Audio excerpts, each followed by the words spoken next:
अजीज़ उसका आप तमाम के सामने जिस तरीके से मोहतरम ने अभी बात रखी कि हमारा जो टॉपिक है, उन्वान जो है वो ये है कि डिजिटल दौर में मुताले की अहमियत। तो सबसे पहले तो हमने यहाँ पे कुरान की चंद आयात जो हैं आपके सामने तिलावत की। ये आयात से आप तमाम लोग बखूबी वाकिफ़ होंगे कि ये वो आयात हैं जो हमारे नबी सल्लल्लाहु अलैहि वसल्लम पर नबूवत के बाद जो है पहली उतारी गई कुरान मजीद में।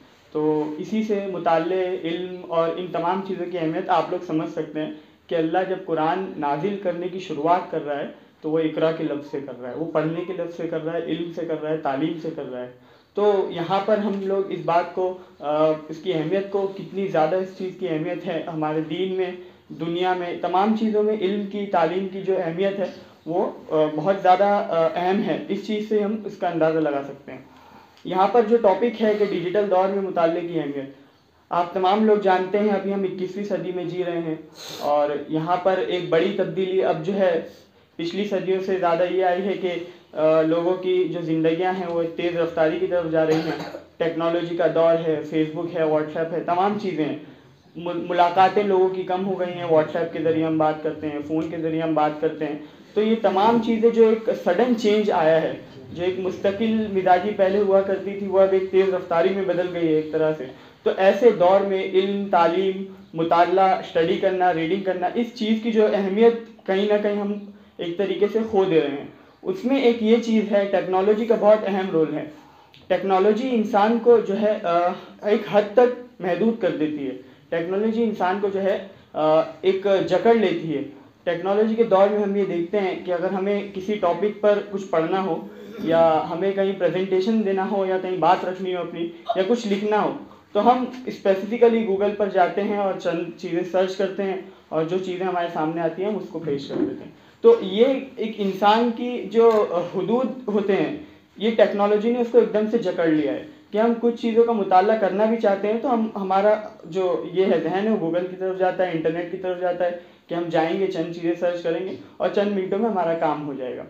तो एक वक्त पे हमें ऐसा लगता है कि ये चीज़ बहुत अच्छी है हमारे लिए कि हमारा वक्त बच रहा है, हम जाके सर्च कर ले रहे हैं और कुछ चीज़ें निकाल के दे दे रहे हैं। लेकिन यहाँ पर जो है एक बड़ा फ़र्क है, उसको हमें समझने की ज़रूरत है। उसमें एक ये फ़र्क है कि इंफॉर्मेशन और एक तरफ जो है नॉलेज है। इंफॉर्मेशन और नॉलेज में बहुत बुनियादी फ़र्क है।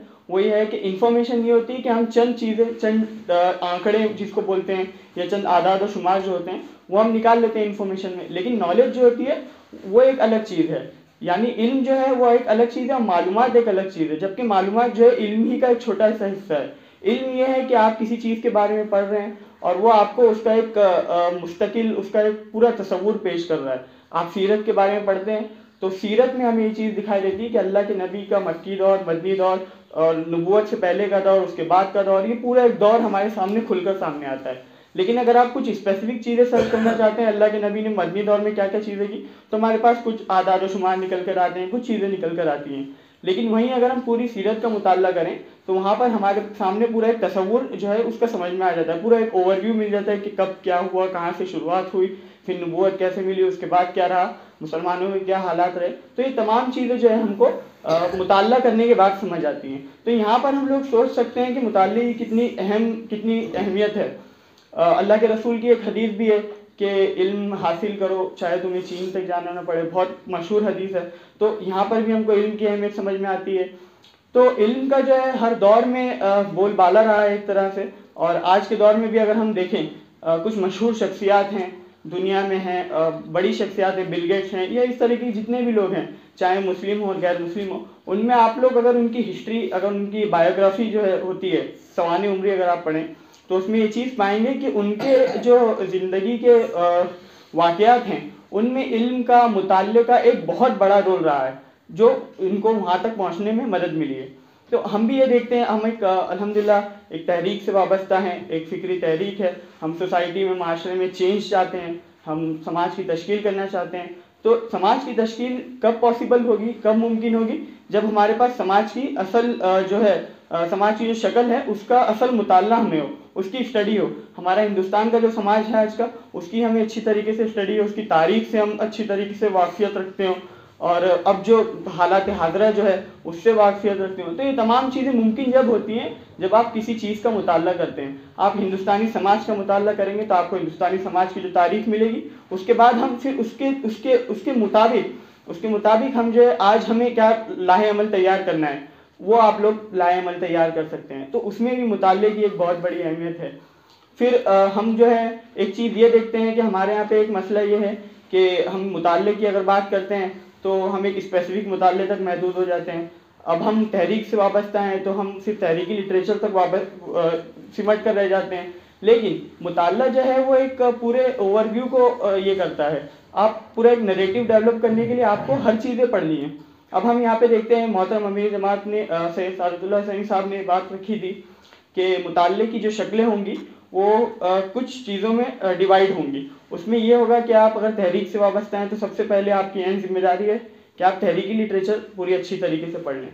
उसके बाद ये चीज़ हो सकती है कि आप तहरीक को और मौलाना मौदूदी को जिन लोगों ने क्रिटिक किया है आप उनको पढ़िए, तब आपको समझ में आएगा कि उनका क्या कहना है। फिर उसके बाद ये एक चीज़ है कि जाहिली अफकार जो हैं, जिनको हम निज़ाम बातिल के जो अफकार हैं, फाशिज़म है, फाशीवाद है, वो तमाम चीज़ें फिर आप उनको पढ़िए तो आपको समझ आएगा कि वो लोग क्या कह रहे हैं। फिर उसके बाद जो है कुछ दीगर मकतब फ़िक्र के जो हजरात हैं, उलमा इकराम हैं बड़े बड़े, उनको आप पढ़िए। तो इस तरीके से पूरा एक ओवरऑल मुताले का जो सेटअप है उसको हमें खड़ा करने की बहुत इस वक्त जो है ज़रूरत है। तो हम ये देखते हैं कि सोसाइटी में अगर हम चेंज लाना चाहते हैं तो हमारे यहाँ पर एक तब्दीली ये होनी चाहिए कि हमारे घर घर में जो है किताबों का चलन हो। हमारे जो बच्चे हैं बचपन ही से उनको जो है मुताले का शौक़ हम पैदा करें। घरों में जो है रिसाले आए, बच्चों के बहुत अच्छे अच्छे रिसाले आप तमाम लोग माशाल्लाह वाकिफ़ होंगे कि आते थे और अब भी आ रहे हैं। लेकिन अब ये हुआ है कि उन रिसालों का जो चलन था वो कुछ हद तक कम हो गया। टेक्नोलॉजी की वजह से हम बच्चों को जो है बचपन ही से मोबाइल दे देते हैं, वीडियोस में लगा देते हैं, तो बच्चा फिर उसी तरीके से उसकी परवरिश होती है, फिर वही चीज़ें आगे चलकर जो है नुकसानदेह भी साबित होती हैं। तो उसमें यह है कि मुताला जब हम करते हैं तो ये होता है कि हमारा जहन एक तरह से खुलता है। मोहतरम अमीर जमात की किताब है संग हाय मेल, उसमें आपने बताया कि मुताला 4 चीज़ों पर मुश्तमिल होता है। पहला जो एक फेस होता है उसमें ये चीज़ होती है कि डिस्क्रिप्टिव फेस बोलते हैं उसको, यानी इंसान जो है एक सरसरी तौर पर किताब को पढ़ता है। दूसरा फेस उसमें ये होता है कि उसने मुसन्निफ ने किताब में जो लिखा है वो उसको समझने की कोशिश करता है। फिर तीसरा एक फेस ये होता है कि वो मुसन्निफ जो कहना चाह रहा है, राइटर जो कहना चाह रहा है, ये से ले सकते हैं कि टेक्नोलॉजी के दौर में एक अहम टूल वीडियोस का रहा है। वीडियोस का चलन आज है कि हमें कुछ चीज़ें समझनी होता हम वीडियोस के ज़रिए समझते हैं। शॉर्ट वीडियोस का ज़माना है, तो उसमें ये चीज़ें हो सकती हैं कि हम मुताला भी करें साथ साथ, और फिर कुछ वक्त जो हमारे लिए बचे तो हम उस वीडियोस से भी हम उसके ज़रिए भी हम चीज़ों को सीख सकते हैं। तो कहीं ना कहीं ये जो गैप है वो गैप कम होगा और मुताले का जो चलन है वो भी इंशाल्लाह बढ़ता रहेगा। तो इसी ज़िमन में ये कुछ चीज़ें, ये बातें यहाँ पर रखनी थी। इस ज़िमन में SI ऑफ इंडिया ने जो है उसका एक तर्जुमान है रफ़ीक मंजिल के नाम से, माहनामा रफ़ीक मंजिल, यहाँ तक भी आप लोग भी उससे वाकिफ़ होंगे। तो अल्हम्दुलिल्लाह उसको 40 साल मुकम्मल हो रहे हैं अब। इब्तिदा में 5 साल SIO के क़याम से पहले पटना से शाये होता था रफ़ीक के नाम से। फिर उसके बाद जो है SIO का क़याम हुआ और उसने SIO के तर्जुमान की हैसियत से अल्हम्दुलिल्लाह 35 साल उसको मुकम्मल हुए और मजमूई तौर पर 40 साल मुकम्मल हो चुके हैं। तो रफ़ीक जो है, रफ़ीक मंजिल जो है एक नौजवानों का रिसाला है, चूँकि नौजवानों की तंजीम का तर्जुमान है तो उसको उसके बनाने वाले, उसको पहुँचाने वाले वो तमाम नौजवान हैं। तो इस चीज़ से आप लोग समझ सकते हैं कि उस रिसाले की अहमियत अपने आप में ही एक यूनिकनेस उसमें ये है कि नौजवानों का रिसाला नौजवानों के ज़रिए और नौजवानों के लिए ही वो जाता है। तो उस ज़िमन में जो है SI ऑफ इंडिया ने ये फ़ैसला लिया है कि माह मार्च को जो है उसकी मुहिम के तौर पर हम मनाएंगे, माह रफ़ीक के तौर पर। तो उसी में यही चीज़ें हैं कि आप जैसे हजरात हैं और कुछ अदबी इलाके हैं हिंदुस्तान भर के, तो उसमें हम जाएंगे, रफ़ीक का तारुफ़ कराएंगे और उसके मुतालिक लोगों से ये दरख्वास्त करेंगे कि ज़्यादा से ज़्यादा उसके ख़रीदार बनिए। और तहरीक से वाबस्ता होने के बाद हम पर ये ज़िम्मेदारी भी एक आयद होती है कि हम इस तरह के जो रिसाले हैं, इल्मी अदबी रिसाले हैं, उनको हम तक़वियत बख्शें। तो हमारी भी ये ज़िम्मेदारी है कि हम इस तरह के रिसालों को जो है ख़ुद भी पढ़ें, अपने घर में भी उसका चलन ये करें और हमारे जो दूसरे दोस्त हैं, दोस्त अहबाब हैं, उन तक भी पहुँचाएँ।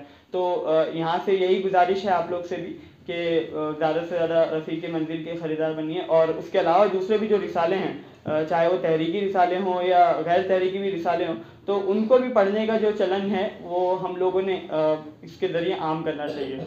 तो यही चंद गुज़ारिशात थी और ये बातें थी जो आप लोगों के सामने यहाँ से रखनी थी। जज़ाकल्लाह खैर।